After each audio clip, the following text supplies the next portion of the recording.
గాంధీ గారు ఇక్కడికి వచ్చారు చార్మినార్ దగ్గరికి.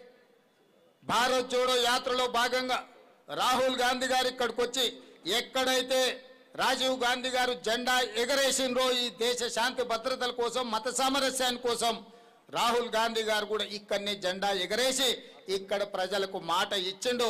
తెలంగాణ రాష్ట్రంలో మీరు ప్రభుత్వాన్ని తీసుకురండి, మత సామరస్యాన్ని కాపాడడమే కాకుండా ఎస్సీ ఎస్టీ బీసీ మైనారిటీల యొక్క హక్కులను కాపాడుతాం, వాళ్ళని అభివృద్ధి పదం వైపు నడిపిస్తాం, సంక్షేమ పథకాలను వాళ్ళకు అందిస్తామని చెప్పి ఈ వేదిక నుంచే రాహుల్ గాంధీ గారు చెప్పడం జరిగింది.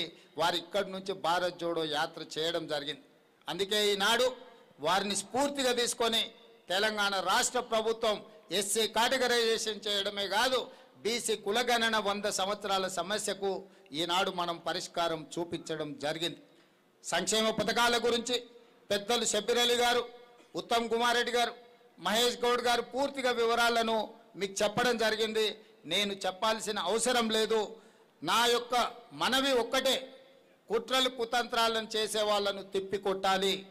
జరగబోయే ఎన్నికల్లో ఈరోజు చీలిక తీసుకురావాలని కేంద్రంలో ఉన్న పార్టీకి బి టీమ్గా మారి మొన్న జరిగిన పార్లమెంట్ ఎన్నికల్లో మీరు చూడండి, మహబూబ్ నగర్, చేవెళ్ళ, సికింద్రాబాద్, మెదక్, మల్కాజిగిరి, కరీంనగర్, ఆదిలాబాద్, నిజామాబాద్ 8 సీట్లలో బీఆర్ఎస్ పార్టీకి డిపాజిట్ జప్తు అయితే బీజేపీ ఆ 8 సీట్లను గెలిచింది. అసెంబ్లీ ఎన్నికలప్పుడు 37% ఓట్లు వచ్చిన బీఆర్ఎస్ కరెక్ట్ 4 నెలల్లో పార్లమెంట్ ఎన్నికలు జరిగితే 15% పడిపోయింది. 22% బీఆర్ఎస్ ఓట్లు ఎక్కడికి మాయమైన, ఎవరికి చేరినాయో మీరు అంచనా వేయండి. ఎవరి మధ్యలో అవగాహన ఉన్నది, ఎవరిని ఎవరు బలపరుస్తున్నారు. ఇవాళ జూబ్లీ హిల్స్లో కూడా అదే తతంగాన్ని ఈరోజు కొనసాగించాలనే కుట్ర జరుగుతుంది.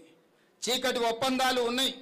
ఇవాళ రిజర్వేషన్లు పొంచకపోవడానికి, ఈరోజు పేదలకు సహాయం అందించకపోవడానికి ఈరోజు వాళ్ళే కారణం. ఈ కుట్రలన్నిటిని దృష్టిలో పెట్టుకొని తెలంగాణ రాష్ట్రాన్ని అభివృద్ధి పదం వైపు నడిపిద్దాం. మీరందరూ మనమందరం సల్మాన్ ఖుర్షీద్ గారికి ఈరోజు రాజీవ్ సద్భావన అవార్డు ఇచ్చిన సందర్భంగా పెద్ద ఎత్తున చప్పట్లతోని వారికి సన్మానం, కృతజ్ఞత తెలియజేయాల్సిందిగా కోరుకుంటూ మీ అందరి దగ్గర సెలవు తీసుకుంటున్న ధన్యవాదాలు మిత్రులారా.